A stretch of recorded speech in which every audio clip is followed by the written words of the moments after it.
इस कहानी में आपको पता चलेगा कि एनाबेल कौन थी और कैसे एक डॉल भूतिया डॉल बन गई। तो कहानी की शुरुआत में एक डॉल बनाने वाले आदमी को दिखाया जाता है जिसका नाम सैमुएल है। सैमुएल जब डॉल बना रहा होता है तभी दरवाजे के नीचे से एक चिट आती है। सैमुएल जब उस चिट को देखता है तो उसमें लिखा होता है फाइंड मी।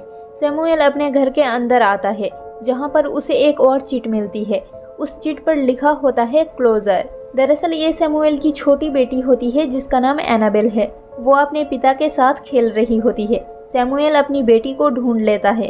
तभी यहाँ पर एनाबेल की मॉम भी आ जाती है और ये पूरा परिवार आपस में खेलना शुरू कर देता है। अगले दिन सैमुएल अपने परिवार के साथ चर्च से वापस आ रहा होता है। रास्ते में उसकी गाड़ी का टायर पंचर हो जाता है। वो टायर को चेंज कर रहा था और तभी टायर का एक नट सड़क पर गिर जाता है और जैसे ही उसकी बेटी उस नट को उठाने के लिए जाती है, सामने से एक गाड़ी आ रही थी।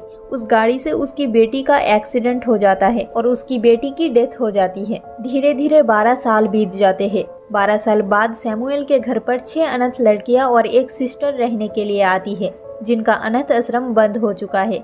इसलिए अब ये सैमुएल और उसकी वाइफ के साथ इसी घर पर रहेगी। इनके साथ जेनिस नाम की एक लड़की होती है जिसका पैर खराब होता है। दरअसल बचपन में उसे पोलियो हो गया था। जेनिस जब घर के अंदर जाती है तो एक दरवाजा खोलने की कोशिश करती है। तभी वहाँ पर सैमुएल आ जाता है। वो कहता है कि ये कमरा बंद है, इसके अंदर जाने की किसी को भी इजाजत नहीं है। दरअसल ये उसकी बेटी एनाबेल का कमरा होता है। जेनिस अब दूसरे कमरे में जाती है जहाँ पर उसकी दोस्त लिंडा होती है। ये दोनों इसी कमरे में रहने का फैसला करती है। सबके सब लड़कियां बाहर खेलने के लिए चली जाती है। जेनिस के पैर में प्रॉब्लम है इसलिए वो बाहर नहीं जा सकती। अब जब वो खिड़की से बाहर सबको देख रही होती है तभी उसके पीछे बेड पर एक धुंधला सा साया उठकर उसी के तरफ आ रहा होता है। पर जब जेनिस पीछे मुड़कर देखती है तो वहाँ पर कोई नहीं होता। अब सभी लड़कियां रात को सो जाती है पर जेनिस को नींद नहीं आ रही थी और तभी दरवाजे के बाहर से एक चिट आती है और उस चिट पर लिखा होता है फाइंड मी। ये वही गेम होता है जो आज से 12 साल पहले एनाबेल अपने डैड के साथ खेलती थी। जेनिस अपने कमरे से बाहर निकलती है और तभी एनाबेल के कमरे से एक चिट बाहर आती है जिसमें लिखा होता है इन हेयर। उसके बाद दरवाजा अपने आप ही खुल जाता है। जेनिस उस कमरे के अंदर चली जाती है जहाँ पर सफेद कपड़े के नीचे एक डॉल हाउस होता है जिसके अंदर जेनिस को एक चाबी मिलती है। कमरे के अंदर एक कबर्ड होता है। जेनिस उस चाबी से उस कबर्ड को खोलती है जिसके अंदर उसे एक डॉल दिखती है। जेनिस उस कबर्ड को बंद कर देती है और जैसे ही वो मुड़ती है कबर्ड का दरवाजा अपने आप ही खुल जाता है। जेनिस वापस जाकर चाबी से कबर्ड को लॉक कर देती है और जैसे ही वो मुड़ती है एक बार फिर से कबर्ड खुल जाता है। जेनिस को लगता है कि वो डॉल उसे ही देख रही है इसलिए वो उसके ऊपर एक सफ़ेद कपड़ा रख देती है और जब वो खिड़की की तरफ आ रही होती है तो उसके पीछे दिखाया जाता है कि वो सफ़ेद कपड़ा जिसके नीचे डॉल होती है वो कबर्ड से बाहर आ जाती है और जैसे ही जेनिस पीछे मुड़ती है तो देखती है वो कपड़ा नीचे गिर गया है और वहाँ पर कोई नहीं है। जेनिस घबरा जाती है और भागकर अपने कमरे में वापस आ जाती है। अगले दिन वो सिस्टर के आगे कन्फेस करती है कि उसने गलती की। वो उस कमरे में गई जिस कमरे के अंदर सैमुएल ने उसे जाने से मना किया था। वो ये भी बताती है कि उस कमरे में बहुत अजीब सी चीजें हुई पर सिस्टर उसकी बातों पर यकीन नहीं करती। उन्हें लगता है कि जेनिस बहाने बना रही है। लेकिन इस घटना के बाद घर में बहुत अजीब अजीब सी चीजें होना शुरू हो जाती है। 2 लड़कियां जब रात को चादर के नीचे खेल रही होती है तभी उन्हें लगता है कि सैमुएल की पत्नी उनकी तरफ आ रही है, जिस बात से वो बुरी तरह से डर जाती है। उनके पास जो टॉर्च होता है वो भी नहीं जल रहा था और तभी उन्हें एक खौफनाक चेहरा दिखाई देता है। वो जोर से चिल्लाती है। उनकी चीख से सभी लड़कियां उठ जाती है। सैमुएल और सिस्टर भी यहाँ पर आ जाती है। वो लड़की बताती है कि मिसेस सैमुएल को हमने यहाँ पर देखा है। मिस्टर सैमुएल कहते हैं कि ये हो ही नहीं सकता क्योंकि सालों से मेरी पत्नी चल ही नहीं पा रही है।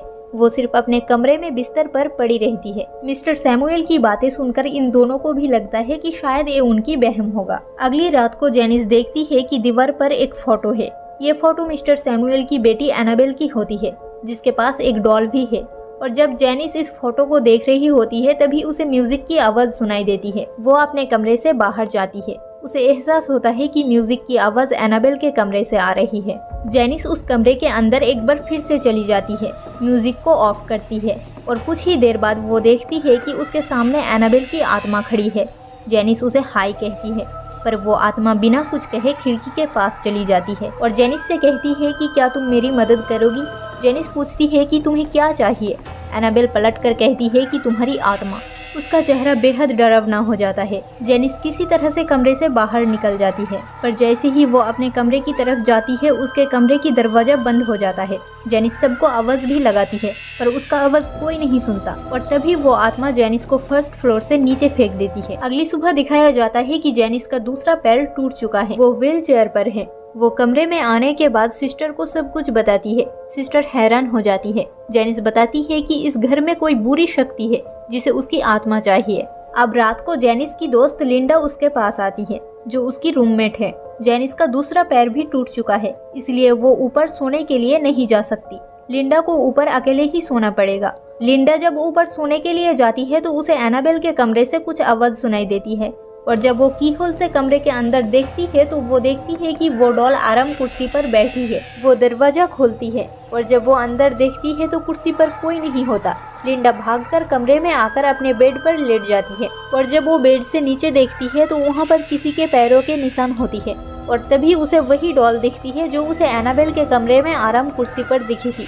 उसे ऐसा लगता है कि वो डॉल उसे ही देख रही है। तभी एक शैतानी हाथ आता है जो उस डॉल को वहाँ से ले जाता है। अगली सुबह दिखाया जाता है कि सिस्टर जेनिस को बाहर धूप में लाती है। वो जेनिस से कहती है कि यहाँ पर तुम्हें अच्छा लगेगा। सिस्टर वहाँ से चली जाती है और तभी जेनिस की व्हील चेयर पर पीछे से कोई धक्का देता है। जेनिस जब पीछे देखती है तो वहाँ पर कोई नहीं होता। वो बहुत घबरा जाती है और तभी उसके सामने जो वर्कशॉप होती है जहाँ पर मिस्टर सैमुअल आज से 12 साल पहले डॉल्स बनाया करते थे, उसका दरवाजा अपने आप ही खुल जाता है। जिसके बाद जेनिस की व्हील चेयर को कोई पीछे से ढकेलना शुरू कर देता है और वो शक्ति जेनिस को उस वर्कशॉप के अंदर फेंक देती है। वहाँ पर लकड़ी का एक प्लेटफॉर्म होता है जिसके नीचे जेनिस छुप जाती है, पर तभी वो देखती है कि वहाँ पर एनाबेल की आत्मा है। वो आत्मा जेनिस की तरफ आती है और उसे पकड़कर अपने मुंह से ब्लड निकलकर जेनिस की मुंह के अंदर डाल देती है। जेनिस जोर से चिल्लाती है। जेनिस की आवाज़ सुनकर सबके सब वहाँ पर आ जाते हैं, पर जब सब अंदर आते हैं तो वो देखते हैं कि जेनिस अपनी व्हील चेयर पर बैठी हुई है और उसके चेहरे पर कोई भी डर नहीं है, जैसे कुछ हुआ ही नहीं, क्योंकि जेनिस के शरीर पर अब शैतान का कब्जा है। वही जेनिस की दोस्त लिंडा को दिखाया जाता है जो बहुत परेशान होती है। उसके पास मिस्टर सैमुअल आते हैं। लिंडा उन्हें बताती है कि जेनिस को आपकी बेटी की आत्मा दिखती है। वो उसके कमरे में गई थी जहाँ पर उसे सफ़ेद कपड़ों वाली एक डॉल मिली। ये सुनकर सैमुअल पूरी तरह से हैरान हो जाता है। वो कहता है कि उस डॉल को छुपा दिया गया था और इसके बाद सैमुअल अंदर जाता है। वो देखता है कि कुर्सी पर वही डॉल है जिसे सबसे पहले जेनिस ने कबर्ड के अंदर देखा था। वहाँ पर एक चिट भी होती है जिसमें लिखा होता है फाउंड यू, और तभी पीछे से जेनिस आती है। जेनिस अब चल भी सकती है। वो एक शैतान का रूप धारण कर लेती है। मिस्टर सैमुअल के हाथ में जो क्रॉस होता है वो जेनिस की तरफ बढ़ा देते हैं, पर एक एक करके उनकी उंगलियां टूटना शुरू हो जाती है और वो शैतान मिस्टर सैमुअल को मार देता है। अब जेनिस जब रात को सो रही होती है तो उसके कमरे में लिंडा जाती है। उसके पास जो डॉल होती है वो उस डॉल को उठाकर घर से बाहर निकल जाती है, पर सिस्टर उसे बाहर जाते हुए देख लेती है, इसलिए वो उसका पीछा करती है। लिंडा एक कुएं के पास जाती है और डॉल को कुएं के अंदर फेंक देती है और जैसे ही वो कुएं के अंदर देखती है तो वहाँ से 2 हाथ निकलते हैं जो लिंडा को कुएं के अंदर खींच रहे होते हैं, पर तभी सिस्टर लिंडा को पकड़ लेती है और बाहर खींच लेती है। फिर ये दोनों घर वापस आ जाती हैं। सिस्टर मिसेस सैमुअल के पास जाती है और पूछती है कि यहाँ पर सब क्या हो रहा है। वो बताती है कि आज से 12 साल पहले जब हमारी बेटी की एक्सीडेंट से मौत हुई थी तो हमने उन शक्तियों का आवाहन किया जो हमें हमारी बेटी से मिलवा सके, इस घर में उसे वापस ला सके। शुरू में हमें उसका एहसास हुआ, फिर हमें एक चिट मिली जिसमें उसने हमसे डॉल में बसने की इजाज़त मांगी ताकि वो हमेशा हमारे साथ इसी घर में रह सके।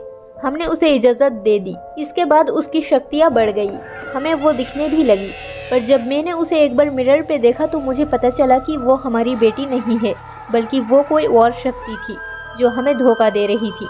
और एक बार जब मैं उसके पास क्रॉस लेकर गई तो वो अपने असली रूप में आ गया।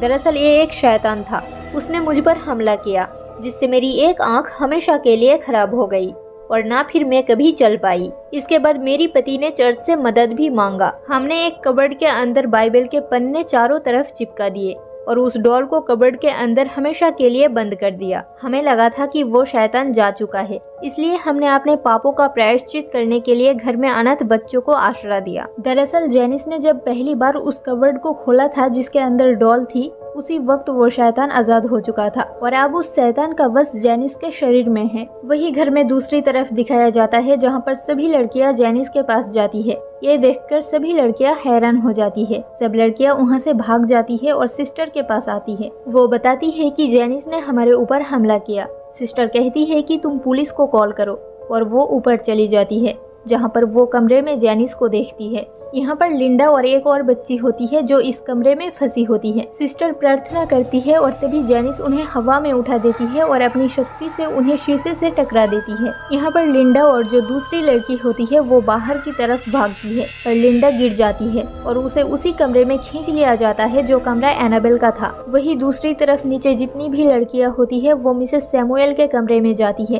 ताकि उन्हें भी अपने साथ बाहर ले जा सके, पर उनकी अब मौत हो चुकी थी। सब लड़कियां बाहर जाकर गाड़ी स्टार्ट करने की कोशिश करती है पर उनसे गाड़ी स्टार्ट नहीं होती। वही घर के अंदर लिंडा को दिखाया जाता है जो उस कबर्ड के अंदर चली जाती है जिस कबर्ड के अंदर वो डॉल 12 सालों से कैद थी। बाहर जेनिस होती है जो लिंडा को मारने के लिए ढूंढती है। कबर्ड के अंदर वो डॉल लिंडा को देख रही होती है। तभी कबर्ड का दरवाजा खुल जाता है। वहाँ जेनिस होती है जो लिंडा को पकड़ लेती है, पर इससे पहले कि वो लिंडा को मारती पीछे से सिस्टर आ जाती है। सिस्टर कबर्ड के अंदर से डॉल को निकाल लेती है। जेनिस उनके ऊपर हमला करती है।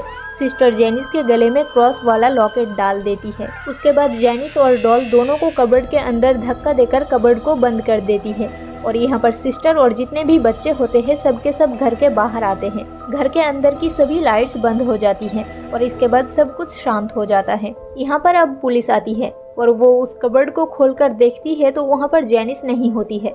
अगली सुबह चर्च से फादर आते हैं और वो इन सबको बताते हैं कि ये घर अब पवित्र है। लिंडा कहती है कि पर ये डॉल अभी भी यहीं पर है।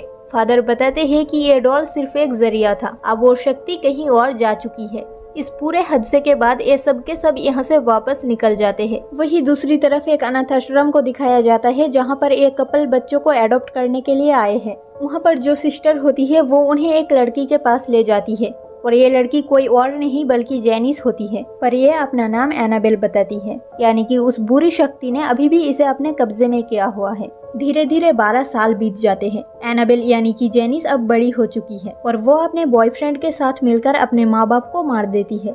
एनाबेल यानी कि जेनिस की जो पड़ोसी होते हैं वो एनाबेल की मॉम की चीख की आवाज सुनकर जाग जाते हैं और इसी के साथ ये कहानी यहीं पर एंड हो जाती है।